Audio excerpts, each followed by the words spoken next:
ഇവിടെ ഒരു കൊച്ച് അവളുടെ കബോർഡിന് എന്തോ സൗണ്ട് കേട്ടിട്ട് അത് എന്താന്ന് നോക്കാൻ പോവാണ്. പക്ഷെ ഡോർ ഓപ്പൺ ചെയ്ത് നോക്കുമ്പോ അവിടെ ഒന്നും ഉണ്ടാവില്ല. അവൾ ആ സൗണ്ട് എന്താന്ന് അറിയാൻ വേണ്ടിട്ട് അതിന്റെ ഉള്ളിൽ തപ്പി നോക്കാണ്. അപ്പൊ ഒരു പ്രേതം അവളുടെ പുറകെ വന്ന് നിക്കാണ്. ഇവള് തിരിഞ്ഞു നോക്കുമ്പോ ഈ പ്രേതത്തിനെ കണ്ട് കരയാണ്. ഇവളുടെ ഒച്ച കേട്ടിട്ട് ഇവളുടെ അച്ഛൻ ആ റൂമിലേക്ക് ഓടി വരാണ്. അപ്പൊ ഇവള് റൂമിന്റെ ഡോർ ഓപ്പൺ ചെയ്തിട്ട് അച്ഛനെ നോക്കിയിട്ട് ഒരുമാതിരി ചിരിക്കാണ്. ഇവളുടെ അച്ഛൻ എന്നിട്ട് റൂമിന്റെ ഉള്ളിലേക്ക് കയറി വരാണ്.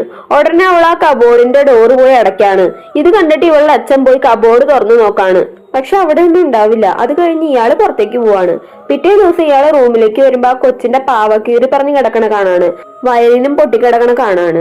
അത് കഴിഞ്ഞിട്ട് ഇയാള് ജനൽ വഴി പുറത്തേക്ക് നോക്കുമ്പോ ആ പെങ്കൊച്ച് പുറത്തിരുന്ന ഒരു കാക്കേനെ കൊല്ലണ കാണാണ്. ഇവളുടെ ആണെങ്കിൽ ഒരു കണ്ണ് മാത്രം വൈറ്റ് ആയിട്ട് ഇരിക്കാണ്. ഇത് കണ്ടിട്ട് ഇവളുടെ അച്ഛൻ അവൾക്ക് എന്താ പറ്റിയെന്ന് ചോദിക്കാണ്. ബട്ട് അവൾ അച്ഛനോട് ഭയങ്കരമായിട്ട് ഒച്ചയുണ്ടാക്കാണ്. ഇത് കഴിഞ്ഞ് ഇവള് നൈറ്റ് കബോർഡിന്റെ അടുത്ത് പോയി നിക്കാണ്. അപ്പൊ ആ കബോർഡിന്റെ ഡോർ തനിയെ ഓപ്പൺ ആയിട്ട് അതിൽ നിന്ന് കുറെ കൈകൾ പുറത്തു വന്നിട്ട് ഇവൾ ആ കബോർഡിന്റെ ഉള്ളിലേക്ക് വലിച്ചിട്ട് പോവാണ്.